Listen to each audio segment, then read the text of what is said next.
Olá, meu nome é Luana, sou contadora e na aula de hoje nós vamos falar sobre contratação e admissão de funcionários. Bom, antes de a gente entrar nessa parte mais técnica e prática, a gente precisa observar alguns prazos que nós, contadores, profissionais de RH ou até mesmo profissionais de departamento pessoal, temos que seguir, tá? Então é muito importante entender muito bem essa orientação sobre os prazos desse tema. Bom, quando o funcionário, depois que ele passou de toda aquela etapa de seleção, de entrevista, ele já conversou com o proprietário da empresa, com um psicólogo, enfim, e ele sabe que a sua vaga já está garantida, que ele vai efetivamente iniciar o seu trabalho, né, a sua prestação de serviço na empresa. Quando a gente pega os documentos, então, quando ele manda toda aquela lista de documentação, né, para a contabilidade fazer a admissão, nós temos um prazo, tá? Esse prazo, ele é de 5 dias. Então, foi lá a Lei 5.553 de 68 que trouxe o prazo de 5 dias para que a gente pegue essa documentação, fique de posse da documentação, faça todos os documentos, as anotações, contratos, ficha de registro e devolva para o funcionário esses documentos, tá? Então, é muito importante observar esse primeiro prazo que a gente tem sobre a admissão. O segundo prazo é relativo à carteira de trabalho, tá? Agora, recentemente, a gente tem, né, relativamente recente, aí, há alguns anos, a carteira de trabalho digital. Então, alguns funcionários já nem possuem mais a carteira de trabalho física, aquela azulzinha, né?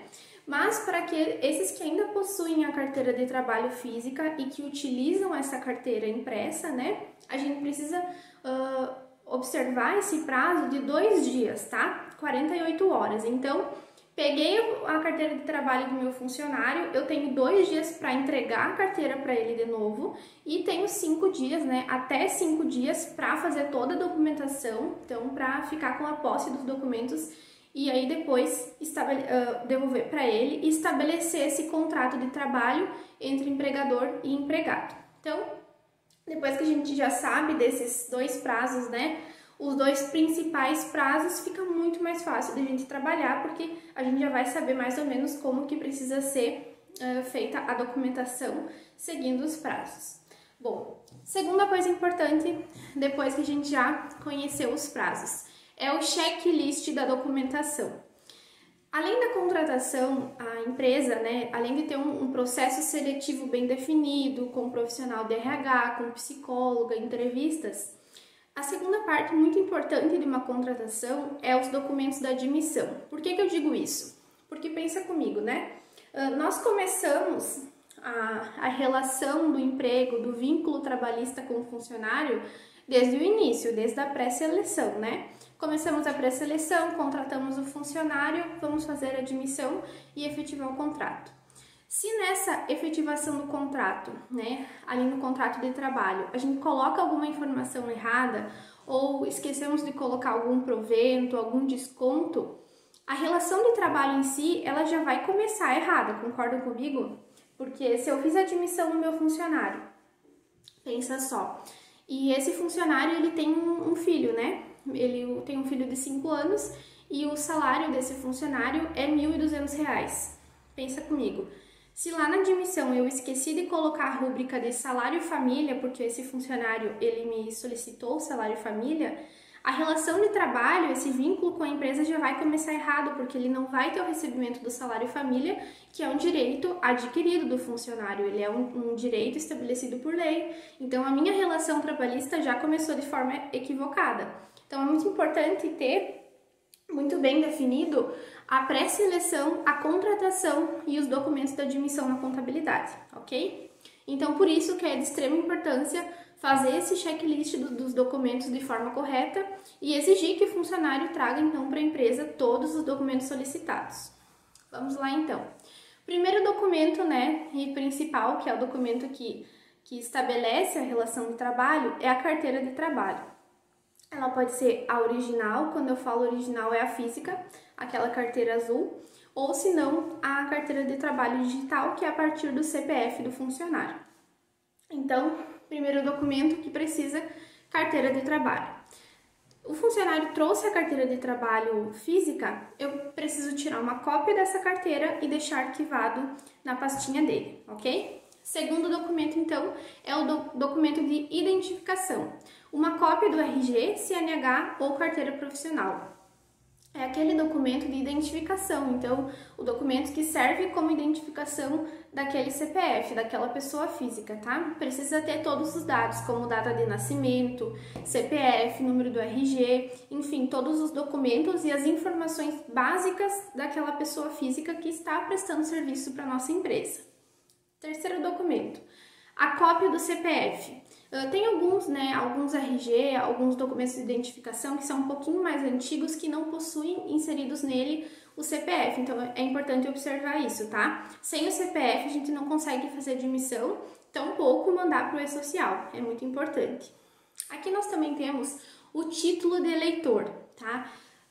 Antes, lá na implantação do e-social, lá no início, ali em 2019, o título de eleitor era um documento obrigatório para essa informação. Quando a gente mandava, mais no final da aula eu vou explicar para vocês, quando a gente mandava o e-social, o S2200, precisava obrigatoriamente ter o título de eleitor. Agora já não precisa mais, são apenas alguns documentos básicos, mas eu sempre aconselho a pedir o título de eleitor e alimentar essa informação lá no sistema, porque aí o cadastro do funcionário vai ficar completinho, né? É muito importante isso também.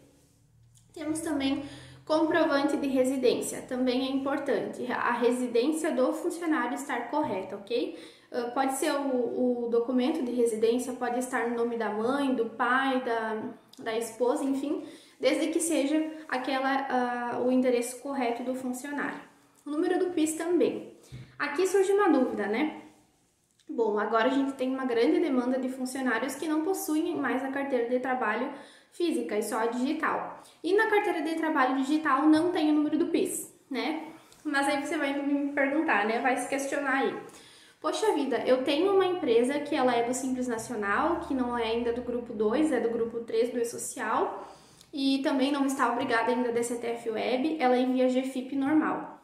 Para o envio da GFIP, a gente precisa do número do PIS. Então, mesmo que o funcionário não tenha a carteira física, a gente vai precisar do número da inscrição do PIS. E aí, onde que você vai buscar essa informação, né?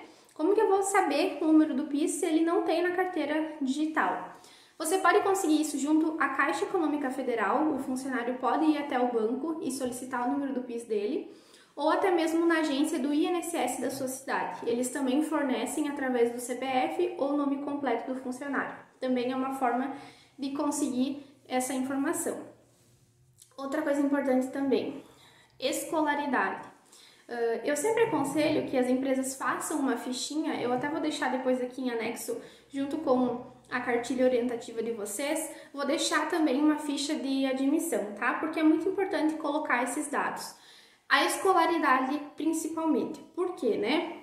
Alguns sindicatos de algumas categorias, né, profissionais solicitam a escolaridade porque conforme a escolaridade do funcionário, o salário ou o piso normativo ele vai se alterando. Então é importante que a escolaridade esteja correta porque isso vai refletir diretamente no salário dele, na remuneração ou em algum benefício que a categoria possa estabelecer. Temos também registro profissional. Aqui também entra a questão do sindicato, tá? Convenção coletiva, que alguns sindicatos possuem benefícios ou valores de salários que vão alterando conforme a escolaridade e se tem registro também. Certidão de nascimento, caso o funcionário for solteiro. Certidão de casamento, caso ele for casado, né? Então é importante colocar, até por questão depois lá do imposto de renda, vai precisar. Declaração, se o cônjuge ele é dependente financeiramente, precisa ter aquela declaração também. Certificado de alistamento militar para homens entre 18 e 45 anos.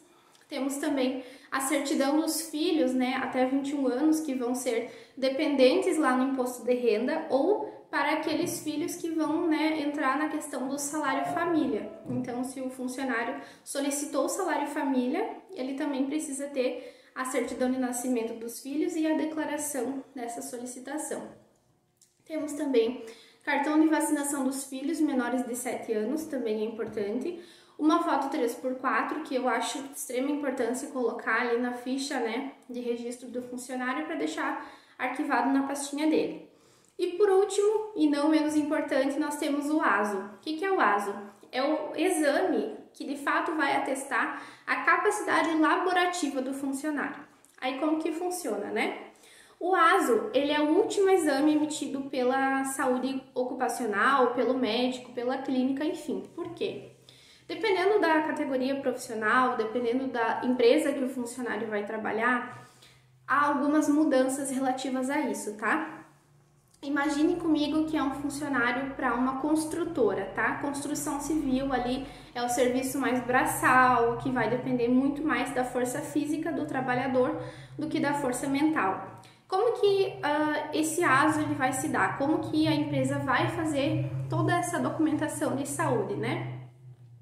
Geralmente para construção civil tem em torno de 5 a 7 exames que são antes do ASO, tá? O funcionário ele passa pela pré-seleção, faz a entrevista, é contratado, é apto para essa vaga, o RH, o departamento pessoal, vai encaminhar esse funcionário para a saúde ocupacional e começar então os testes de saúde. Então vai fazer exame de sangue, exame de urina, de fezes, enfim, toda aquela série de exames para identificar se o funcionário tem alguma complicação, algum problema de saúde.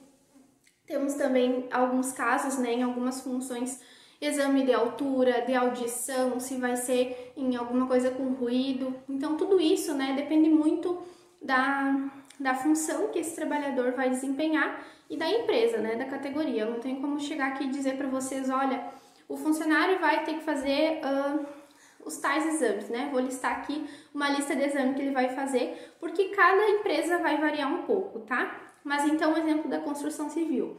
Ele fez esses 7 exames, tá? Nos 7 exames, o médico vai constatar que o funcionário está apto para fazer essa função, para começar a trabalhar na empresa. Então, o médico, lá na última consulta, ele vai emitir o ASO, que é o Atestado de Saúde Ocupacional. Significa que o funcionário está apto para desempenhar essa atividade e ele já pode começar a prestação de serviço na empresa. Então, o ASO também é muito importante. Gente, sem o ASO não tem como fazer admissão do funcionário, não existe a possibilidade. Antigamente, né, alguns anos atrás, aí 5, 6 anos atrás, nós tínhamos o costume, as empresas, né, tinham o costume de contratar o funcionário, fazer ali um período de experiência com ele, sem a carteira assinada, sem exame, sem nada, e aí depois se dava certo, ok, mandava para a contabilidade e a contabilidade tinha que fazer essa admissão retroativa, né? Se vocês trabalham aí alguns anos com esse setor ou tem alguém na família que trabalha, vai saber o que eu tô falando. Gente, isso não é mais possível hoje, não tem como fazer, por quê? Lá no E-Social a gente precisa mandar informação, depois eu vou falar um pouquinho mais detalhadamente sobre isso no final da aula. A gente precisa mandar informação na admissão até um dia antes do funcionário começar a trabalhar efetivamente na empresa. Então não tem como a gente contratar o funcionário sem ter o ASO pronto, sem ter toda a documentação pronta, ok?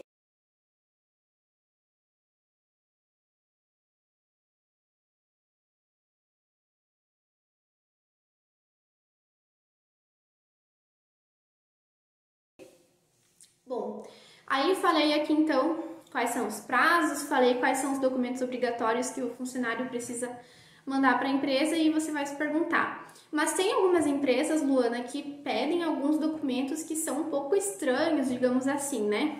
Infelizmente a gente ainda tem, hoje com um pouco menos de frequência, né, do que alguns anos atrás, mas ainda temos. Então é importante que você saiba orientar, né, essa empresa que você está prestando seu serviço contábil, de RH, que você saiba orientar de forma correta. Quais são os documentos que, em hipótese alguma, a empresa pode solicitar para o funcionário, tá? Então, não pode de jeito nenhum. Certidão trabalhista negativa. Então, algumas empresas tinham o costume de pedir para o funcionário aquela certidão negativa de processo trabalhista. O que significa isso? Uma certidão comprovando que o funcionário nunca entrou na justiça contra nenhuma outra empresa, né? Nunca teve nenhuma ação trabalhista. Isso não é permitido de jeito nenhum, ok? Outros documentos também relativos a SPC e Serasa. Algumas empresas também, né, ainda pedem ou pediam essa documentação comprovando que o funcionário não tem dívidas no SPC ou no Serasa. Gente, isso não pode também de forma alguma. Antecedentes criminais também, né? Aquela certidão negativa de antecedentes criminais também não pode ser solicitada. Exames de gravidez ou de esterilização, né? Algumas empresas aí pediam isso para mulheres, o exame de gravidez, porque, né, eventualmente pode ocorrer de a mulher ser contratada e estar grávida e nem saber, né? Enfim, é extremamente errado pedir essa documentação, não pode, e a empresa pode ser punida, tá? E todos esses documentos que eu tô listando aqui para vocês, se a empresa solicitar, pode ser punida porque é uma forma discriminatória de tratar o funcionário, não pode, ok? E por último, então, exame de HIV, principalmente lá quando teve, né, ali em 99, 2000, que teve aquele surto de HIV, as empresas pediam o exame, o teste, né, negativo do HIV ou positivo. Isso era um documento, assim, que se o funcionário tivesse HIV, ele não era contratado. Então, gente, isso é uma forma totalmente discriminatória e é passível de processo trabalhista na certa, né? Todos esses documentos que eu listei aqui para vocês. Então, se vocês estão trabalhando em alguma empresa que ainda solicita esse tipo de documentação, orientem, né? Falem com o proprietário da empresa, com o seu superior e orientem que isso está sendo feito de forma incorreta, que pode até acarretar em um ônus trabalhista para a empresa muito grande. Bom, solicitei então todos os documentos para o funcionário. Como que a gente vai proceder agora na parte prática, tá? Vamos registrar na carteira de trabalho dele a data de admissão, remuneração, o prazo do contrato, né? Então, ali naquela página do contrato de trabalho, a gente vai colocar todas as informações básicas da empresa e informações do funcionário também, né? Da função, enfim, preencher toda aquela listinha que tem ali na página do contrato de trabalho. Nós também vamos colocar lá nas anotações gerais, na página da carteira, alguma informação complementar que não foi suprida na página do contrato de trabalho, tá? Vamos colocar lá então se o funcionário vai ter vale alimentação, vale transporte, se a função que esse trabalhador está desempenhando é passível de insalubridade, periculosidade, então tudo isso a gente precisa alimentar ali na carteira de trabalho. Então, depois que eu preenchi ali na carteira de trabalho, né, na página do contrato de trabalho e na página das anotações gerais, devolvi a carteira de trabalho para o meu funcionário, eu faço as outras documentações. Quais são elas, né? Então, além da carteira de trabalho preenchida, temos a ficha registro, que é muito importante, é um documento indispensável, porque ali na ficha registro a gente vai colocar todas aquelas informações que foram solicitadas lá no checklist da admissão. Então, a gente coloca a data de nascimento, RG, CPF, a escolaridade, todas as rúbricas, né, todos os proventos que esse trabalhador vai ter direito ao longo da sua prestação de serviço. Colocamos a foto 3x4 também para identificação desse trabalhador. Então, a ficha registro é um documento indispensável. Temos também o contrato, né? Contrato de experiência. Se a empresa quer fazer o contrato de experiência, tem um prazo máximo de 90 dias, então o funcionário pode ser contratado por 30 dias mais 60, 45 mais 45, tá? Aqui só lembrando um pouquinho para vocês a legislação, então, o contrato de experiência, ele pode ser por até 90 dias, então 90 dias é o prazo máximo, e ele pode ser prorrogado uma vez só, tá? Então, pode fazer um contrato direto de 90 dias, ou 30 mais 60, 45 mais 45, enfim, como a empresa achar melhor, tá? Se a empresa não vai fazer contrato de experiência, né, não precisa desse período aí de experiência do funcionário, pode ser direto contrato indeterminado, não há problema algum, só então mudar ali as cláusulas do contrato. Aqui também é um ponto muito importante. Eu também não tenho como dar para vocês um modelo, né, básico, digamos assim, de contrato de trabalho, porque isso vai mudar muito de acordo com cada empresa, né? Mas o que a gente precisa saber e saber orientar o nosso superior. As cláusulas do contrato, elas devem estar dentro das prerrogativas trabalhistas, tá? Dentro, então, das normas da CLT e dentro das normas do sindicato da categoria também. E estas devem conter, né, o local de trabalho, a identificação do empregador e do empregado, a remuneração a ser percebida diante dessa relação trabalhista, o horário de trabalho também é muito importante colocar no contrato, enfim, todos esses dados que são básicos e também as cláusulas, né, próprias da empresa. Construção civil, por exemplo, a grande parte da construção civil tem 20% de insalubridade, então coloca ali no contrato. Essa relação de trabalho vai ser percebido 20% de insalubridade, ou de repente o funcionário ele foi contratado apenas para trabalhar durante a noite, então coloca no contrato. O funcionário ele vai perceber adicional de 20% de adicional noturno por se tratar da carga horária entre as 22 horas da noite até as 5 horas da manhã. Então tudo isso precisa ser colocado no contrato, tá? Toda aquela parte que envolve a relação de trabalho, ela tem que ser explícita verbalmente, mas documentalmente também. Então é importante colocar no contrato. Outros documentos que são importantes a gente preencher: declaração de dependentes para o imposto de renda. Também, se o funcionário tem dependente, faça a declaração e o funcionário assina. Registro ponto também. Aqui aí entra, né, cada empresa tem um tipo de registro. A grande maioria hoje é o registro ponto eletrônico. Coloca ali no registro, então, olha, o funcionário ele vai estar obrigado a preencher o registro ponto eletrônico, né, com as seguintes orientações: quando ele sai, quando ele tem intervalo, enfim, extras, horas faltas. Então é importante orientar o funcionário também em relação ao registro de ponto. Temos também a ficha do salário família. Então, se o funcionário solicitou o salário família, também faça aquela fichinha, né, e pega a assinatura do funcionário. E também o termo de responsabilidade quando tem salário família, né? Eu sempre oriento, faz a ficha do salário família, o requerimento, e também o termo de responsabilidade, que é muito importante também. Outra coisa agora, né? A gente fez toda a documentação, fizemos o contrato, registramos o nosso funcionário lá no nosso sistema. A gente precisa mandar essa informação para o e-social, tá? Como que a gente vai mandar? São duas possibilidades de mandar. Digamos que eu contratei meu funcionário e ele esqueceu de me mandar o número do PIS, né? Esqueceu de mandar e eu também ali na hora de fazer a documentação acabei deixando passar. Mas eu preciso cumprir o prazo do e-social, eu não posso perder esse prazo. Eu mando o S2190, que é a admissão preliminar que a gente chama. Então, mandou essa admissão preliminar, vai mandar algumas informações para o e-social, e aí depois, quando o meu funcionário me mandou o número do PIS, eu retifico a admissão e mando a S2200, tá? Então, primeiro S2190, quando não tem todas as informações, e depois a S2200, quando é a admissão completa, tá? Eu sempre aconselho a mandar S2200, porque é a informação completa, né, que a gente tá mandando pro e-social. Lembrando que aqui no e-social, é o que eu falei no início da aula, a gente tem o prazo, tá? Como que é esse prazo? Nós precisamos alimentar o sistema, fazer toda essa documentação, né, todas essas informações do trabalhador e desse vínculo empregatício até um dia antes de iniciar a prestação de serviço, ok? Meu funcionário trouxe a documentação, tem o ASO em mãos, eu preciso mandar todas essas informações através do S2200 hoje, para que meu funcionário, né, para que o trabalhador comece a prestar os seus serviços apenas amanhã. Então, prazo máximo até um dia antes da prestação do serviço. Isso também tem gerado bastante dúvida, porque é uma coisa também relativamente nova que mudou bastante essa relação de trabalho. Bom, pessoal, para nossa aula 1 é isso. Eu te vejo na segunda aula.